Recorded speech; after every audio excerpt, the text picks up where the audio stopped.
There are moments in life that no camera captures, no newspaper prints, and no one thinks to document until it is already over. And yet somehow, those are the moments that never leave the people who witness them.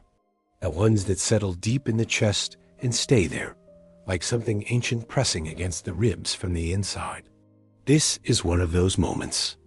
And the only reason anyone knows it happened at all is because a veterinarian named Coulter Bryn had the presence of mind to pull out his phone when everyone else in that field had gone completely still.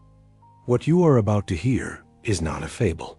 It is not a parable dressed up to look like truth. It is something that happened on a specific piece of land to specific people on a Tuesday morning in late October, when the grass was still wet from overnight rain and the fog had not yet burned off the lower pasture. Every person who was there that morning will tell you the same thing. They will pause before they start, and they will say, "I know how this sounds, but I saw it. I was standing right there, and I saw it with my own eyes." The horse's name was Crevasse. That alone should tell you something. He had not been given that name as a joke or as a piece of poetic branding by some romantic rancher hoping to sell him at a premium. He had been named Crevasse because that was what he was. A gap in the ordinary world. A place where solid ground simply ended and something dark and bottomless began. The man who named him, a horse trader from eastern Montana named Silas Reed, had worked with horses for 31 years. He had broken horses that other men called unbreakable.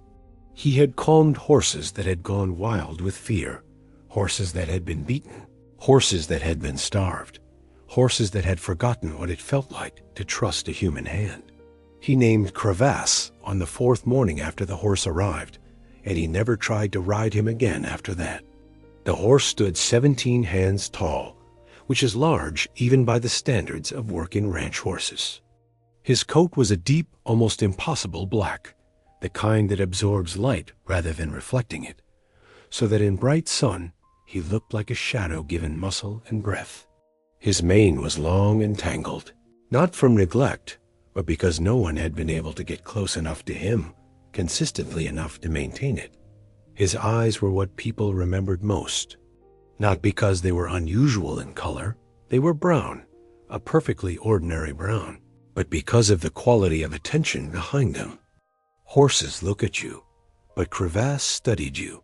He looked at a person, the way a person looks at a problem they are not yet sure they can solve.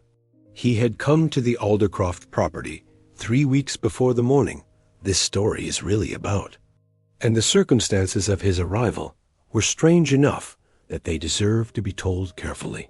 The Aldercroft land sat in a valley in western Wyoming, about 40 minutes from the nearest town of any size. 47 acres, most of it open pasture, with a creek running along the eastern edge and a modest barn that had been built in the 1960s and repaired. So many times since that, almost none of the original wood remained. The family that worked the land was not wealthy by any measure, but they were stable. They had 4 horses of their own, 3 dogs, a small herd of cattle, and a reputation in the surrounding county as people who were fair and careful, and who did not ask for help unless they genuinely needed it. The head of the household was a man named Gideon Aldercroft. He was 53 years old, broad across the shoulders, with hands that looked like they had been borrowed from a man 20 years older than him. He had spent his adult life in physical work, and it showed in every part of him. He was not a talkative man. The people who knew him well understood that when Gideon Aldercroft spoke, it was worth stopping to listen, because he had already thought through everything he was not saying. His wife was named Adeline. She had grown up in Colorado, moved to Wyoming when she was 26 for reasons she rarely explained in detail, and had met Gideon at a livestock auction where she outbid him on a pair of border collies. She was the kind of woman who noticed things, small things. The way a dog held its ears when it was uncertain. The way a child's voice changed when they were pretending to be fine. The way light moved across a field just before a storm. People called her perceptive, but that word never quite captured it. Adeline Aldercroft did not simply notice things. She understood what they meant. They had one child, a daughter named Elara. Elara Aldercroft was 11 years old on the morning this story reaches its center. She had dark hair that she wore in a single braid down her back, and eyes that were almost the same shade of brown as the horse that was about to change everything.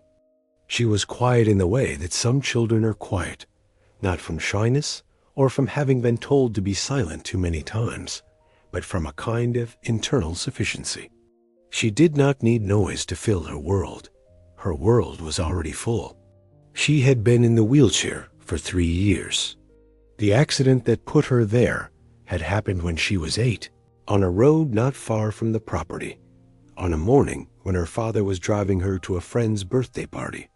A truck had come around a curve too fast, crossed the center line, and hit their vehicle on the passenger side.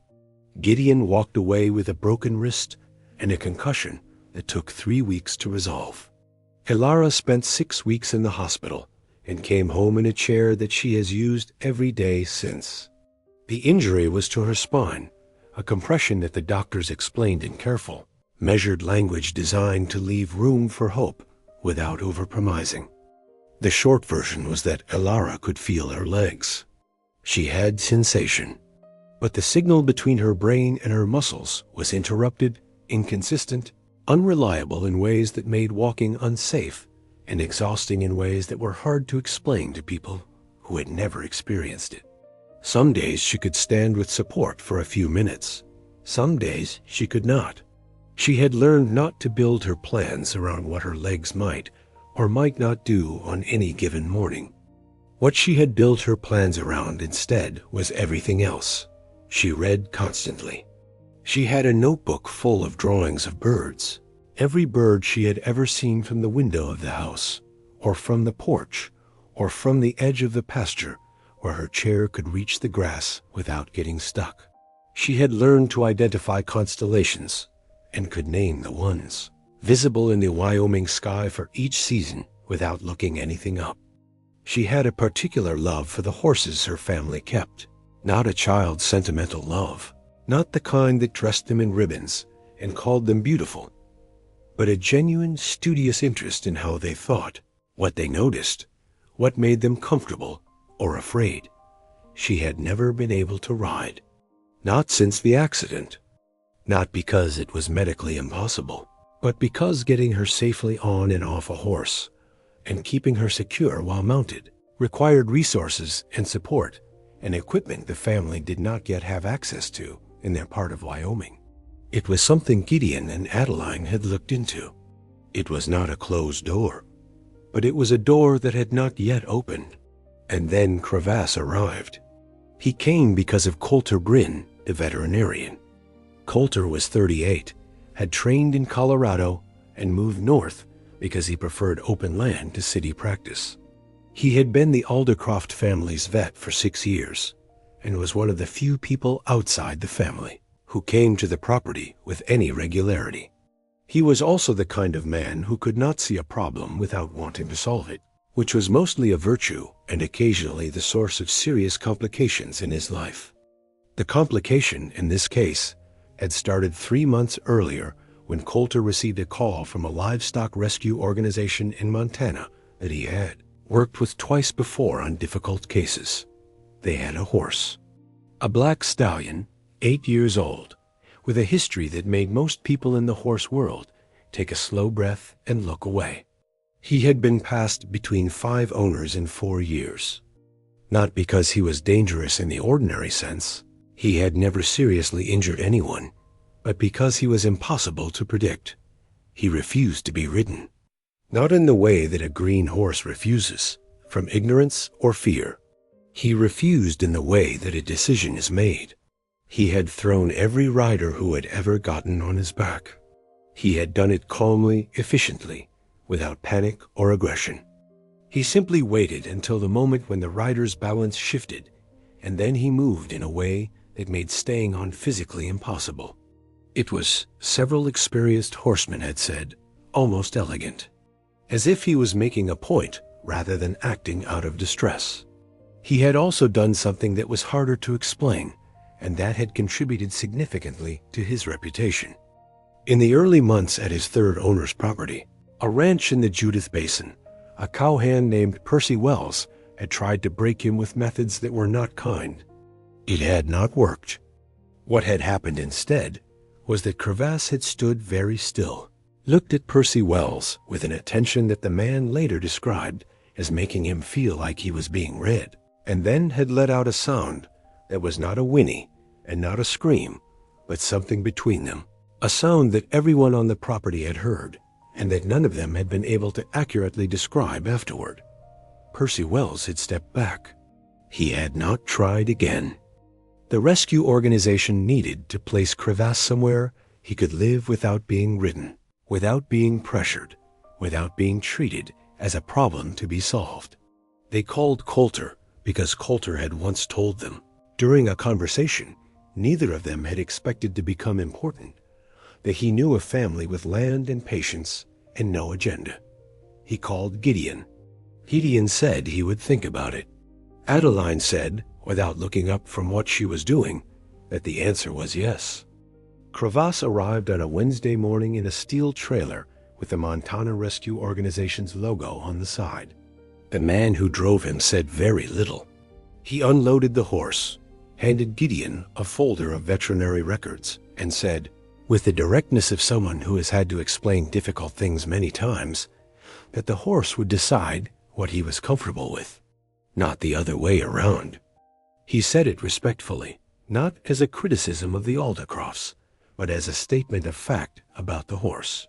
Then he got back in his truck and left. Crevasse stood in the yard and looked at everything, not nervously, not the wide-eyed scanning of a horse in an unfamiliar environment who is calculating exits and threats.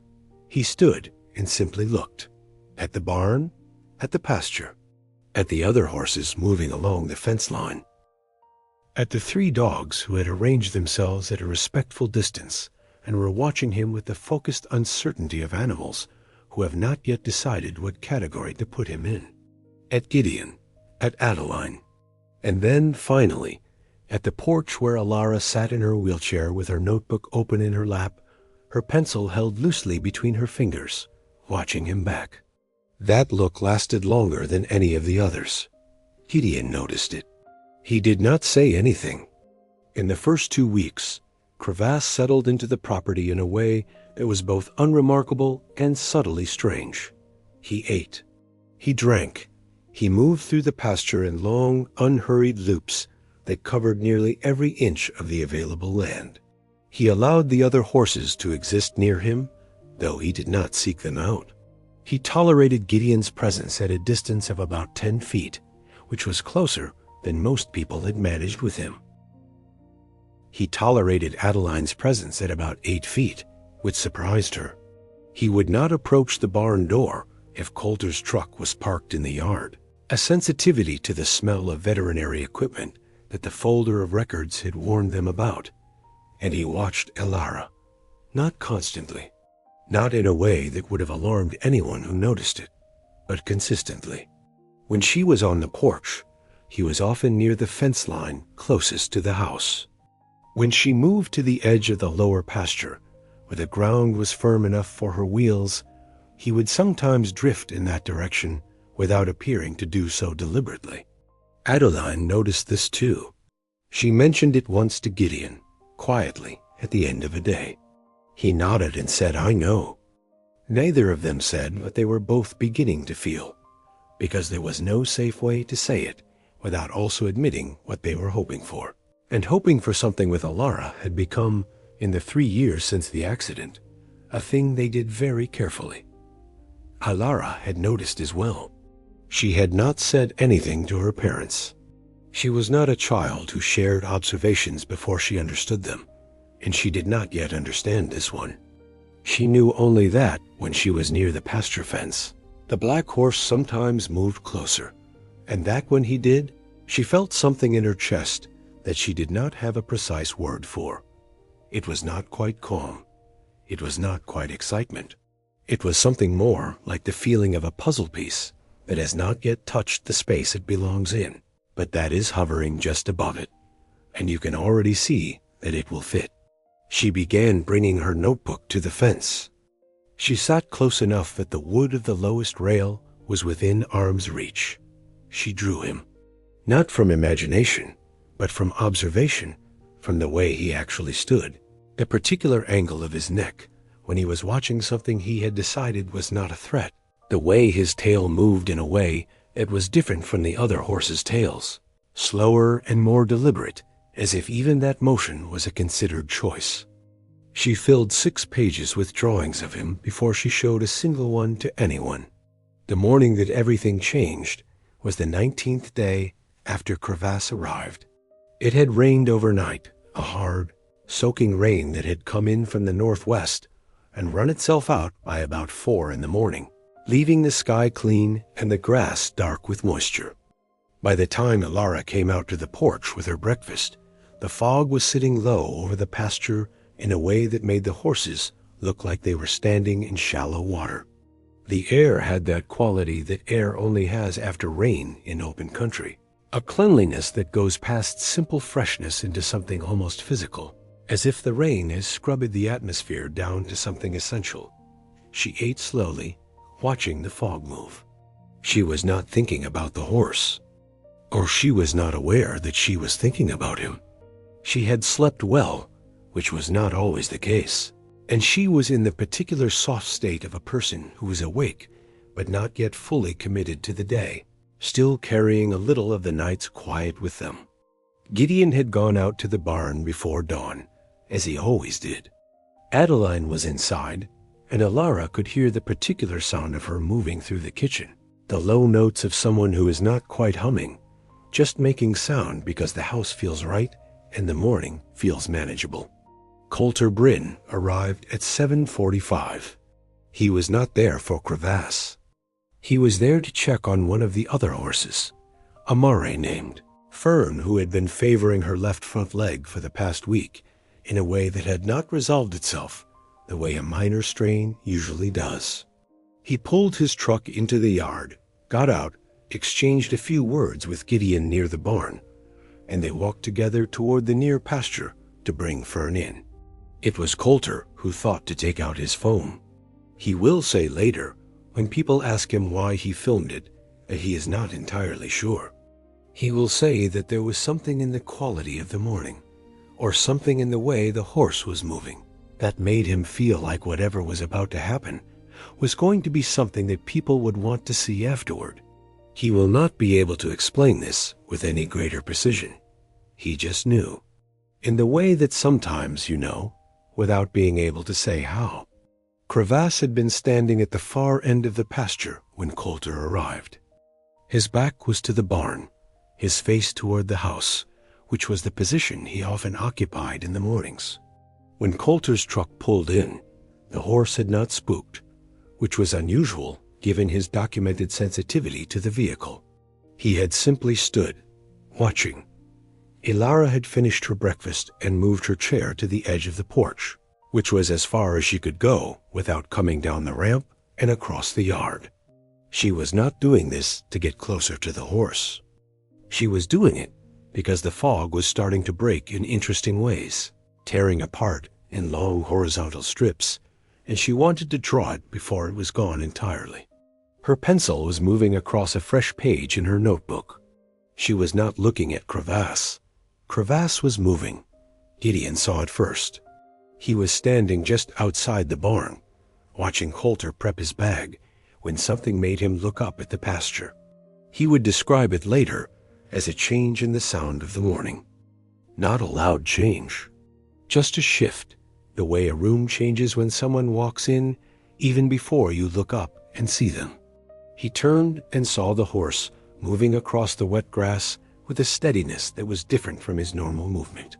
Not faster, not slower, but with a directness that Gideon had not seen from him before, like a compass needle settling. He said, quietly, "Coulter." Coulter looked up. He pulled out his phone. Gideon had started walking toward the pasture gate, not running. His instincts told him that running would be the wrong thing. He moved the way you move when you are trying not to change the atmosphere of a situation, carefully, with his body language neutral, which was harder than it sounds because what he was feeling in that moment was not neutral at all. What he was feeling was something he could not name and did not want to examine too closely in case naming it made it go away. Adeline had come to the kitchen window. She did not know why she had come to the window. She would say later that she heard something, but when pressed on what the sound was, she could not describe it. She would say it was more like a feeling than a sound, an atmospheric change.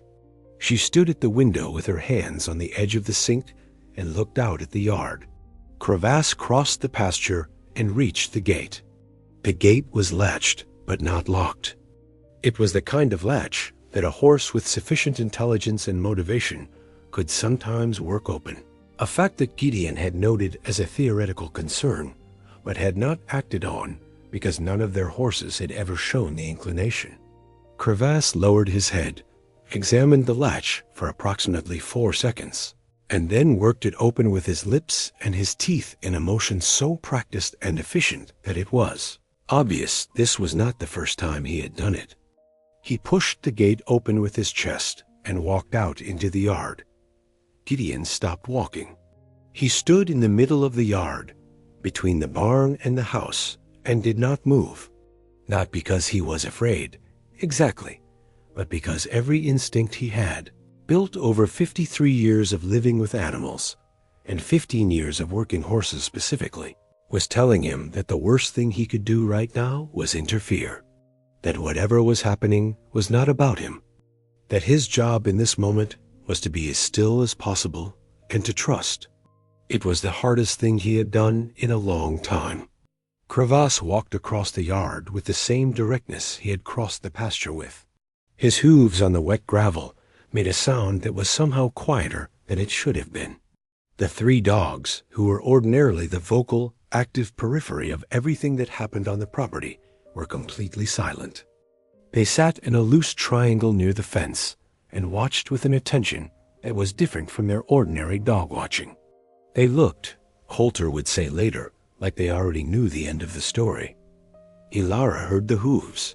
She had not looked up from her notebook, but she heard the sound and registered it in the way that you register sounds that don't fit the pattern of what you're expecting. She knew the sound of her family's horses on gravel. This was different. This was a horse moving with a specific intention, and the specific intention seemed to be getting closer. She looked up. Crevasse was 10 feet from the porch ramp. She did not scream. She did not try to roll backward. She sat in her chair and looked at him, and the expression on her face, which Coulter's phone captured in a frame that he would later describe as the clearest photograph he had ever accidentally taken, was not fear. It was recognition. Not recognition in the sense of, I have seen this animal before. Recognition in the deeper sense, the sense that does not have a clean English word for it, the sense of encountering something that answers a question you did not know you had been asking. Crevasse stopped at the base of the ramp. He stood there and looked at her. The fog had mostly cleared by this point. The morning light was coming in clean and direct from the east, and it caught the wetness in the grass and on the horse's coat in a way that made everything look slightly more vivid than ordinary mornings do. The kind of light that photographers spend hours trying to recreate and mostly fail to. He lowered his head, not quickly, not with the abruptness of a horse going for grass or reacting to something startling. He lowered it slowly, with deliberateness, until his nose was level with the edge of the porch where Ilara's hand rested on the arm of her wheelchair, and he breathed. That is the word every witness uses. Not sniffed, breathed. There is a difference. Sniffing is investigative. What Crevasse did was something else. He breathed near her hand in a way that was more like an exhalation of something held for a long time, something released. Ilara lifted her hand from the chair arm. She held it open, palm up in the air between them. Nobody breathed. Not Gideon, not Adeline at the window, Not Coulter with his phone, not the dogs, not the other horses lined up at the pasture fence, watching with a stillness that horses almost never sustain for more than a few seconds. Crevasse moved his nose forward and rested it in her palm. He stayed there. For 7 seconds, which Coulter later counted from the footage, the horse who could not be touched, the horse who had never in anyone's documented memory sought voluntary contact with a human being, stood with his nose resting in the open hand of an 11-year-old girl in a wheelchair on a wet Wyoming morning, while the last of the fog burned away and the light came full and clear across the valley. 7 seconds. And he lifted his head, stood for another moment looking at her, and walked back across the yard to the gate, went through it, and crossed the pasture back to his usual position at the far end, near the fence line with his face toward the house. Nobody said anything for a long time. Gideon was the first to move. He walked to the porch slowly, climbed the 2 steps, and stood beside his daughter's chair. He looked at her hand, which was still open and raised slightly, as if she was not quite ready to lower it. He put his own hand over hers, gently. She looked up at him. She said, simply, he knew. Gideon did not ask her what she meant. He nodded, and his jaw moved in the way that people's jaws move when they are holding something in, and he put his other hand on the top of her head, briefly, and then he went down the steps and walked toward the barn before she could see his face. Adeline had come out the front door. She stood on the porch and looked at her daughter, and then out at the pasture where the black horse was standing, motionless at the far end, and she said nothing.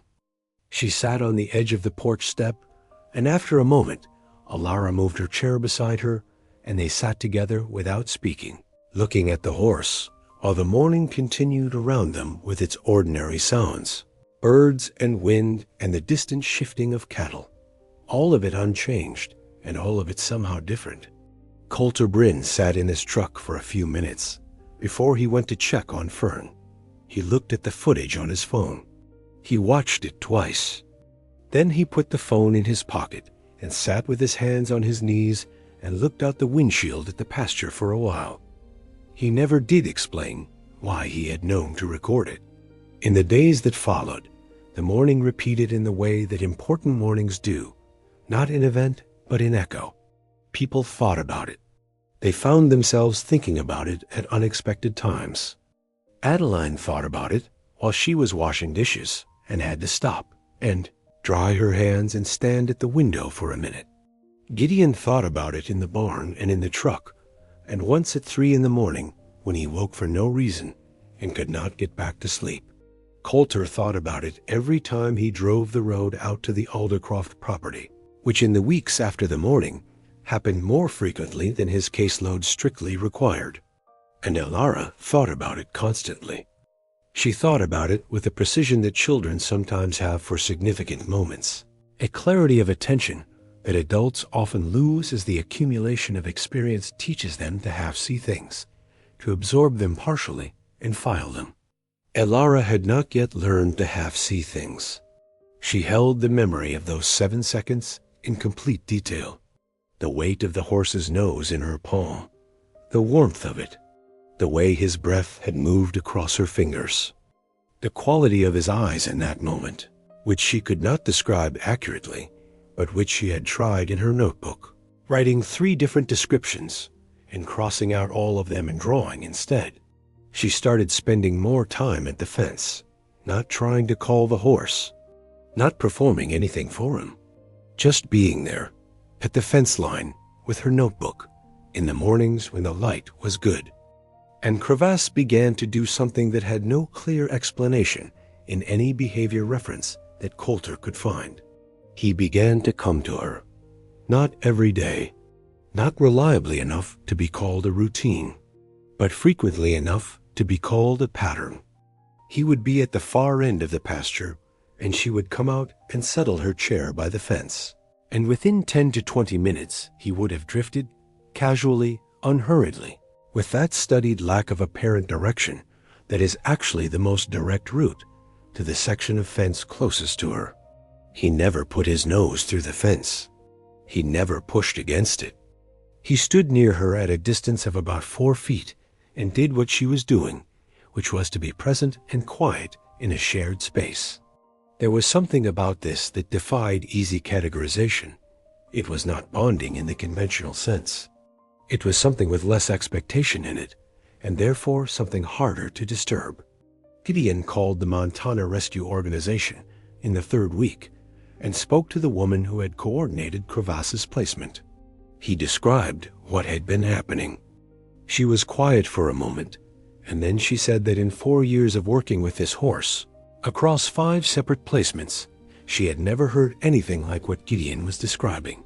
She said she was glad. She said it simply and without elaboration, and Gideon could hear in her voice that she meant it completely. It was Adeline who first said out loud what everyone was thinking. She said it on a Sunday evening when Ilara had gone to bed and she and Gideon were sitting on the porch with the last of the light fading across the valley. She said, "I think we need to talk to someone about therapeutic riding." Gideon was quiet for a moment. Then he said, "I've been thinking the same thing. Therapeutic riding is not a simple thing to arrange. It requires not just the right horse, but qualified instructors, specialized equipment, liability considerations, facility access, medical clearance, and a level of coordination that can feel overwhelming when you first begin mapping it." Gideon and Adeline had looked into it before, twice, and both times the combination of distance and cost and logistics had stopped the conversation before it could get to the point of actually trying. They lived 40 minutes from the nearest small town and over an hour from any certified therapeutic riding program. But this time felt different. They both felt it. The horse had done something that neither of them could explain, and it seemed like ignoring it would be a particular kind of foolishness. Coulter helped. He knew a woman named Freya Andrade, who was not a therapeutic riding instructor in the formal sense, but who had trained with 2 different programs in Colorado, and who had been using equine-assisted methods informally with a handful of clients in the region for the past 3 years. She worked in spaces that the formal certification landscape had not yet caught up with. She was careful, knowledgeable, and she had a way of listening to descriptions of animals that made people feel that she was, not just hearing the words, but receiving the full picture behind them. Coulter described Crevasse and Ilara to her. He described the morning with the porch and the ramp. He described the pattern at the fence. He sent her the footage. She was quiet for a long time after watching it. Then she said, "I would like to come and meet them." She arrived on a Friday 3 weeks after the morning on the porch. She drove a truck that was older than Coulter's and cleaner, which told you something about her. She was in her mid-40s, with hair going silver at the temples and eyes that moved over the property the way Adeline's did, taking in and processing. She spent 20 minutes talking with Adeline before she asked to be taken out to the pasture, and in those 20 minutes she asked mostly about Ilara. Not about Ilara's injury or her prognosis or her capacity for riding, about who she was, what she noticed, what she loved, what made her feel like herself. Adeline answered carefully, and partway through the conversation, she had to stop and take a breath, because the questions were the kind that remind you how well you know someone and how much that knowing means. Freya met Ilara on the porch. She sat on the steps, which put her below eye level with Ilara in the chair, and she introduced herself, and then she asked Ilara the same kinds of questions she had asked Adeline. Ilara answered them in the way she answered things, directly, thoughtfully, without performing. She said that what she loved most about horses was that they did not pretend. She said that animals were honest in a way that felt different from how people were honest, because animals couldn't decide to be dishonest. It was just what they were. Freya smiled. Not the polite smile of an adult engaging with a child, but a smile of genuine recognition. Then she said, "Tell me about Crevasse." And Ilara talked for 11 minutes without stopping. She talked about the first morning she had seen him. She talked about what his ears did when he was deciding something. She talked about the drawings she had made and why she had crossed out all her written descriptions. She talked about the 7 seconds, not from excitement or from the wish to impress, but from the wish to be accurate, to give Freya the exact right information, because Alara already understood that the accuracy mattered. She talked about the fence mornings. She talked about how she did not think the horse was coming to her. She thought they were meeting somewhere in the middle. Freya watched the footage again on Coulter's phone, with Alara sitting beside her, and when it was over she said, simply, "I think I understand what's happening, and I think I can help." What followed was 6 weeks of preparation that Alara experienced as a kind of apprenticeship in patience. Freya came to the property every Wednesday, and the work she and Alara did together was not about riding. Not yet. It was about relationship, and about body awareness, and about understanding what her body could do on any given day, rather than what it couldn't do on the worst days. It was about the way a person holds themselves in space, and what that communicates to an animal that reads body language the way most humans read words. Gideon watched these sessions from a distance, doing work near enough to observe, but not near enough to intrude. He said very little about them. His face, which was not a face that showed things easily, showed something during those Wednesdays that Adeline had not seen in a long time. She could not name it precisely. The closest she could get was something like relief, but not the ordinary kind, the kind that comes when a danger passes. The other kind of relief, the kind that comes when something you had almost stopped believing in becomes, slowly and carefully, real. Crevasse participated in these sessions in the way that was now becoming characteristic of him on the Aldercroft property. He did not perform or cooperate in the conventional sense. He was present. He moved in and out of the sessions area with a freedom that Freya deliberately maintained. No pressure to come, no pressure to stay, because the only relationship worth building with this particular horse was one he chose. And he chose, more often than not, to be in the general vicinity of whatever Alara was doing. The first time Freya asked Alara if she wanted to be close enough to touch him. They were in the pasture, with Gideon and Adeline at the gate, and Coulter leaning against his truck, trying to look casual. Alara said yes. They moved slowly. Freya talked quietly about nothing in particular, the kind of talking that is not communication, but is instead a sound that means safety. Crevasse was standing about 15 feet away when they started moving toward him. He did not move away. He watched them come.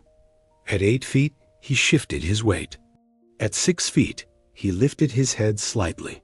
At 4 feet, he exhaled.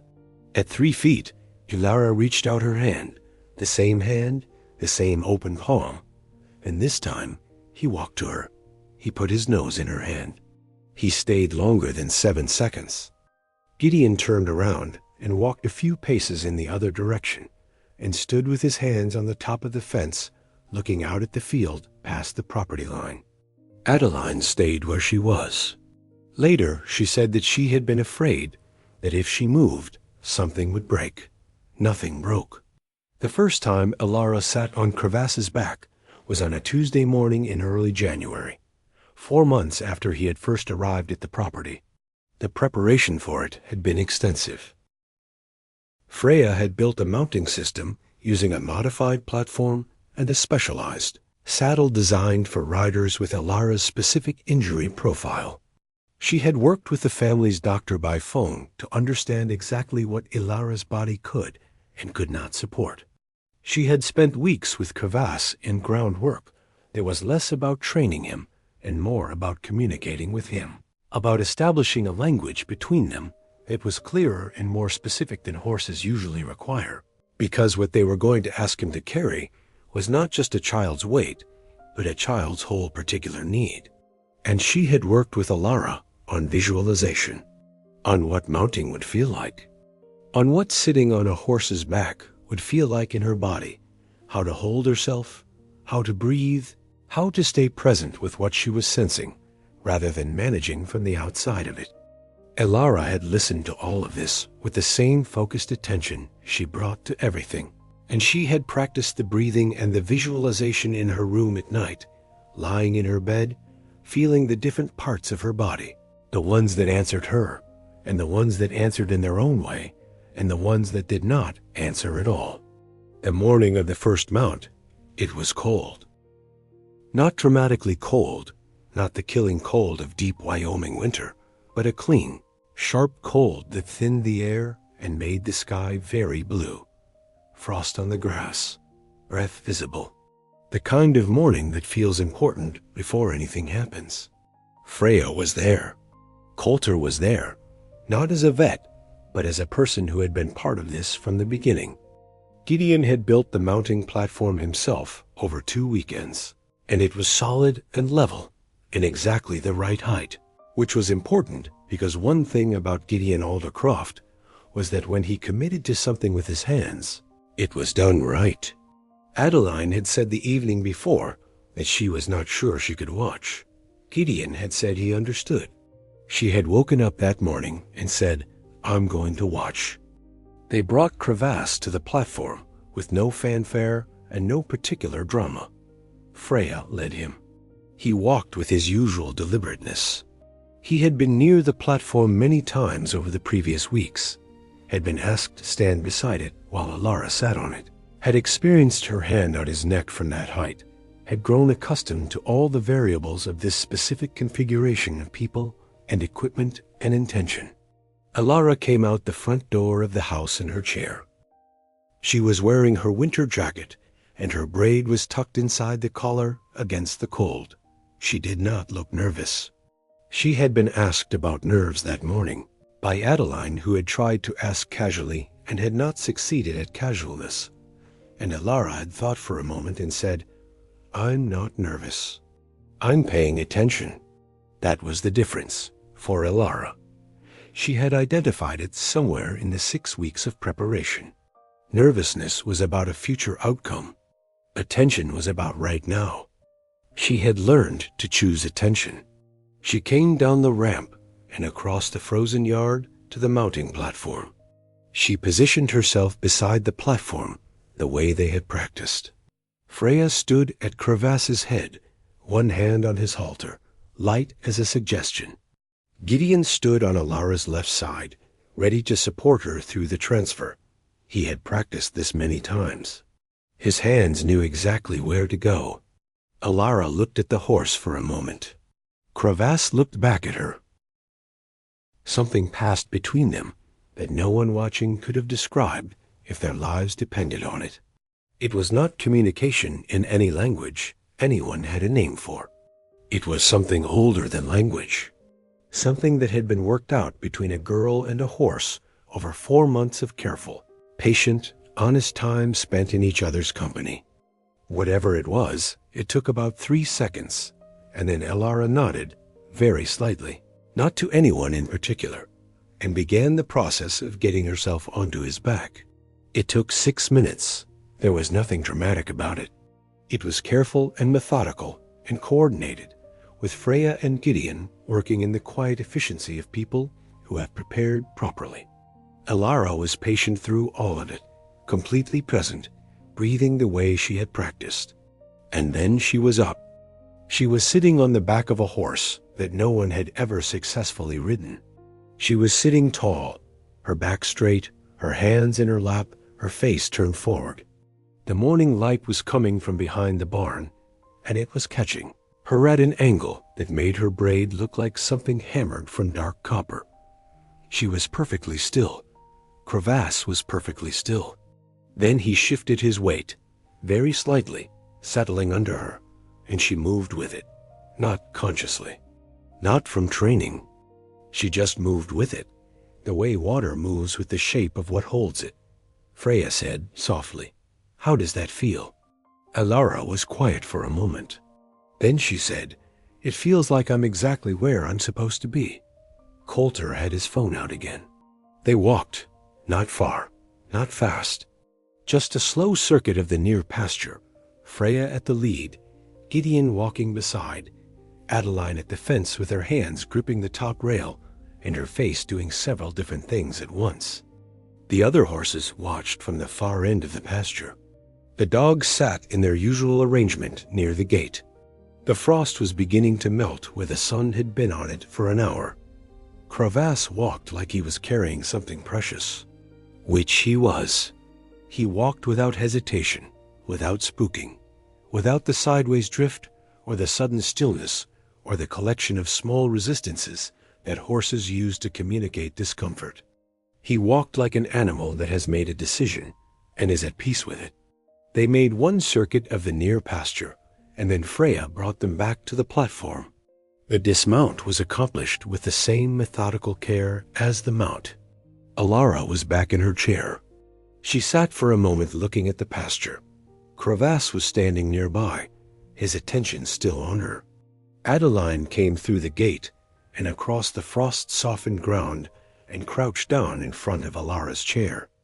She took her daughter's hands in both of hers and looked at her face and did not say anything at all. Alara looked back at her mother. Her expression was the expression of someone who has just done something they had not been sure they could do. Not the blazing expression of a victory, but something quieter and more durable. The expression of someone who has proved something true. She said, "Mom." I could feel the grass under his feet. Adeline bent her head down over her daughter's hands and stayed there for a moment. The months that followed were not a straight line upward. That is not how these things work, and it would be dishonest to say otherwise. There were days when Alara's body was not cooperative enough for a session, and those days were hard, in the way that all days are hard when you have planned for something that does not happen. There were sessions that were brief and quiet and did not feel like progress in the way the first session had felt, because the first session had been singular, and you cannot repeat a singular thing. But there was something else happening that was not about riding at all, and this was in some ways the more important thing. Alara was different. Not different in a dramatic, obvious way that announced itself. Different in the way that a person is different when they have been given back something they had learned to live without, and they are still adjusting to the way of it. She was not heavier, she was fuller. Her neurologist, who she saw every 6 months at a clinic in the city, noticed it at her spring appointment. Not in any measurable clinical sense, but in the way that doctors who pay careful attention notice things. She mentioned it to Adeline in the hallway after the appointment, carefully, because she had learned to be careful with hope, but she mentioned it. She said that Alara's engagement with her own body had changed in a way that was interesting to her professionally, and that she wanted to continue to observe. Gideon had noticed something too, something that he did not mention to anyone for a long time, because it seemed too fragile to say out loud. He had noticed that Alara was spending more time trying to stand, not on the hard days, not when she was tired or when the weather was wrong, or when the signal simply was not there, but on the right mornings, the mornings when everything in her body was as cooperative as it got. She was asking more of it. She was standing at the porch, railing for longer stretches. She was trying things she had stopped trying. She was persistent in a way that had a different quality from the persistence she had shown before, which had been the persistence of someone managing loss. This was the persistence of someone moving toward something. Nobody said what they were hoping for. They had been very careful about that for a long time. They had learned the particular discipline of hope that you learn when hope has cost you something. But hope does not require a voice. It exists whether you speak it or not. On a morning in late June, 9 months after Crevasse arrived at the Aldercroft property, Alara got up from her chair. She was alone on the porch. Gideon was in the field. Adeline was inside. Crevasse was at his usual position in the pasture, watching the house, as he often did in the mornings. She stood up, both hands on the railing, her jaw set, her eyes on the horse. She stood for 47 seconds. She counted them. Then she sat back down. She picked up her notebook and turned to a fresh page. She wrote something at the top of the page. She looked at it for a moment. Then she looked out at the pasture, at the black horse standing motionless in the morning light, and something moved across her face that was not quite a smile and not quite something else. It was the expression of someone who has finally been given the question that matches the answer they have been carrying for a long time. Adeline came out the front door a few minutes later with 2 cups of tea. She handed one to Alara and sat in the chair beside her, the wooden chair she kept on the porch for exactly this purpose. She looked out at the pasture.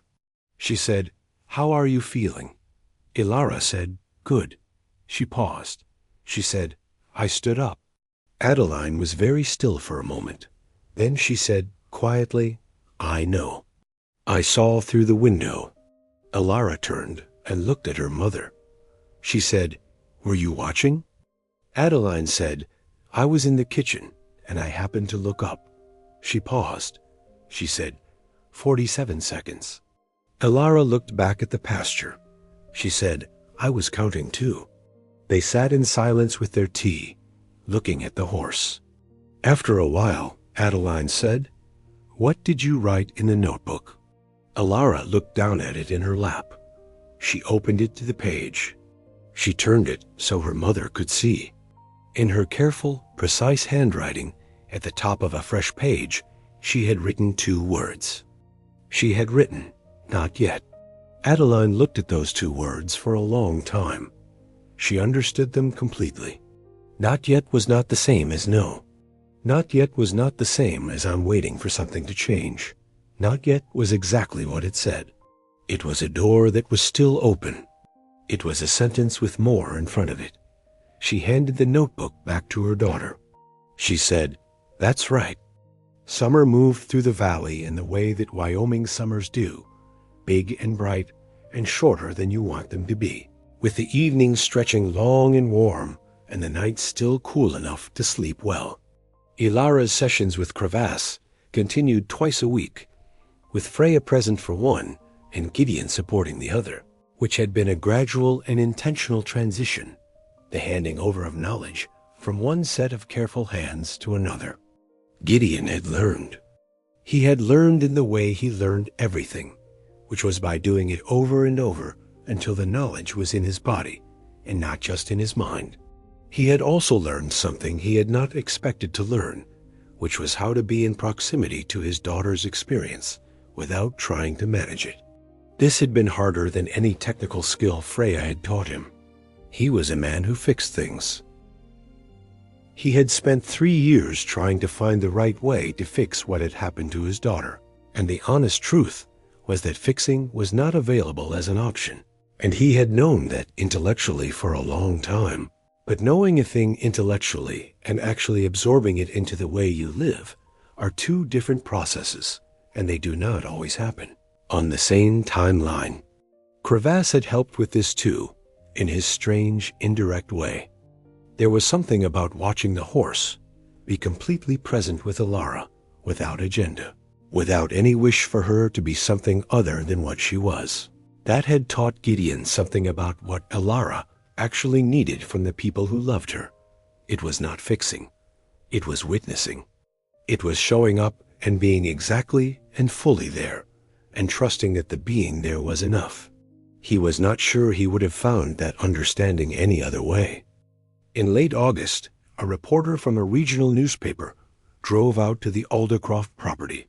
She had heard about the story from someone who knew Coulter, who had never posted the footage, but who had shown it to enough people that the story had moved in the way that genuine stories move, person to person, accumulating detail and authenticity as it went. The reporter's name was Naomi Voss, and she was the kind of journalist who understood that the most important part of the story is very rarely the part that can be confirmed with facts. The most important part is the part that lives in the space between events, in the way people's faces change when they describe something they are still trying to understand. She sat with the family on the porch and asked her questions carefully. She talked to Freya by phone. She talked to Coulter. She looked at the footage. She wrote the piece without trying to explain what had happened. She described it. She described Crevasse and Alara and the morning on the porch and what the witnesses had said about watching it.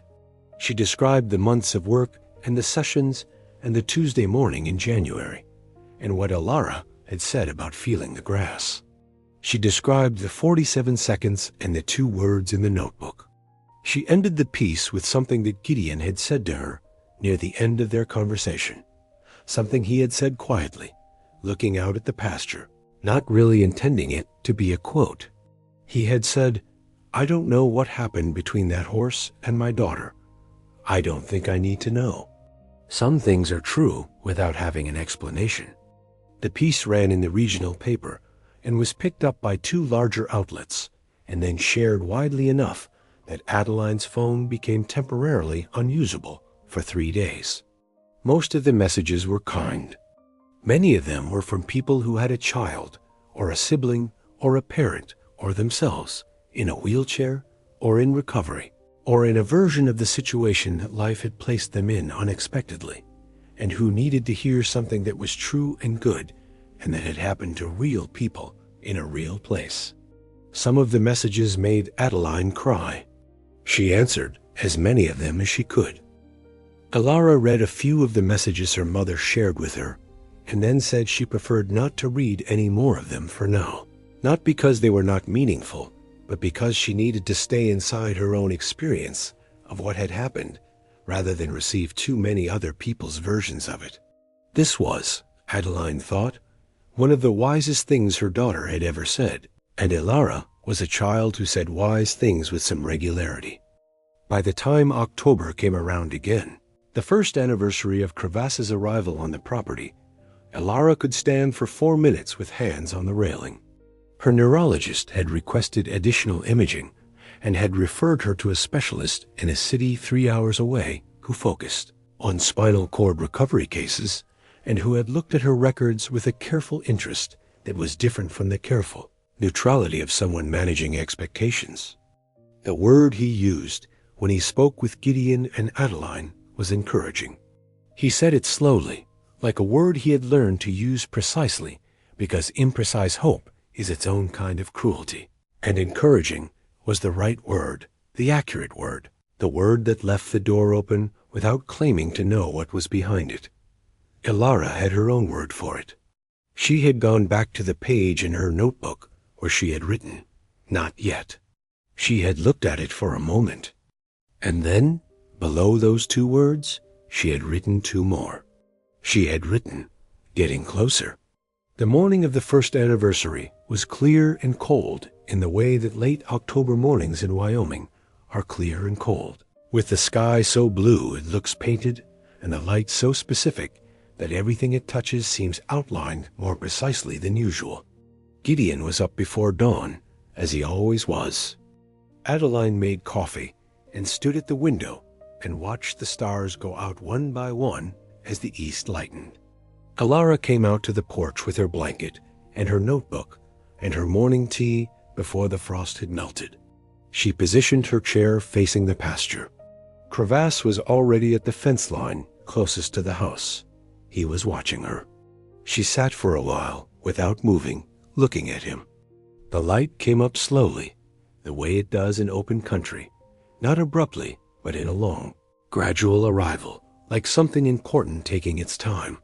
The frost on the grass caught it and turned it briefly into something like silver, and then the silver faded as the temperature climbed and the ice went back to water and the water went back to the soil. She opened her notebook to the page with the 4 words. She looked at them. She took her pencil and drew a single horizontal line below the last 2 words, like a baseline, a place from which to measure.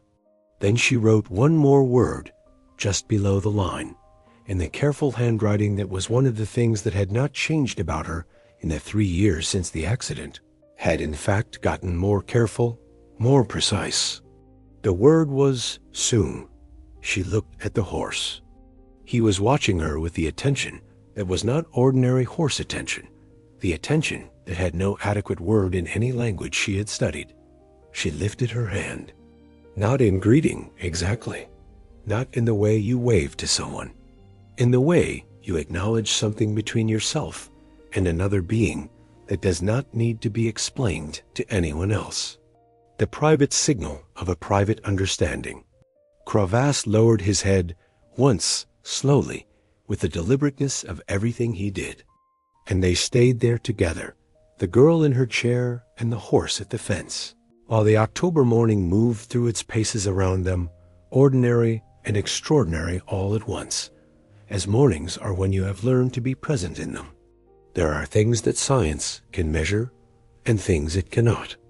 There are things that language reaches and things that live just beyond language's edge.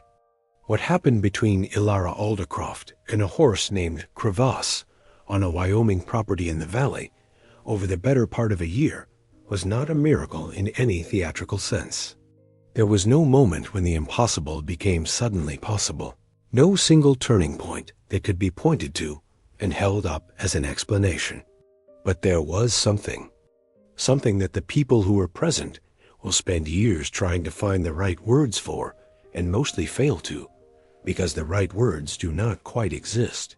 Something that happened in the space between a horse who had never chosen to be near a human being and a girl who had learned to be at peace with a body that did not always do what she asked of it. Something that each of them seemed to recognize in the other, a kind of knowing that runs deeper than communication, that lives in the part of a living creature that existed before it learned what it was supposed to be afraid of. Coulter Bryn still has the footage on his phone. He has watched it more times than he can count. He cannot tell you what it means. He can tell you that every time he watches it, something in him goes very still, in the way that something goes still in a person when they are in the presence of a truth they do not fully understand but cannot deny. Freya Andrade has used the story when she talks to families about equine-assisted work, not as a persuasive tool, not to promise anything, but as an example of what can happen when you give the right animal and the right person enough time and enough space to find each other. She says that the work is not magic and not medicine and not therapy in the conventional sense. She says it is more like translation, like helping two living things learn to speak a language they both already know but have never had occasion to practice. Gideon Aldercroft continues to work his land in the way he always has, up before dawn, careful with his hands, quiet with his words. He added one modification to the near pasture fence in the spring following the anniversary. He installed a section of lower rail on the stretch of fence closest to the house, so that Ilara can reach through and touch Crevasse's neck from her chair without the full rail in between them. He did this without announcing it. He did this one morning before anyone else was up, and when Ilara came out and saw it, she looked at it for a moment, and then looked at her father, who was already walking back to the barn, and she said, "Dad." He turned around. She said, "Thank you." He nodded. He went to the barn. Adeline understood, without ever being told in so many words, that the lower rail was not really about access to the horse. It was about Gideon telling his daughter, in the language he had, that he saw her, that he was paying attention, that whatever came next, whatever the specialist found, whatever the imaging showed, whatever form the future decided to take, he was there. He was not going anywhere. He was not waiting for her to get better. He was there for whatever she was, right now, exactly as she was, and he was going to keep being there. The horse remained at the Aldercroft property. The rescue organization had said, from the beginning, that if he settled somewhere, and there was a mutual benefit, the arrangement was permanent. There was a mutual benefit. No one needed to say it out loud. The 3 dogs remained the horse's loyal peripheral audience. The other horses remained somewhat uncertain what to make of him. The veterinary appointments continued on schedule. And on most mornings, before the day's demands fully arrived, a girl in a wheelchair and a black horse who had chosen her sat together at a fence line in Wyoming, in whatever the weather happened to be, doing the most ordinary and most extraordinary thing that 2 living things can do: being present, being exactly who they were, finding in that simplest of things everything.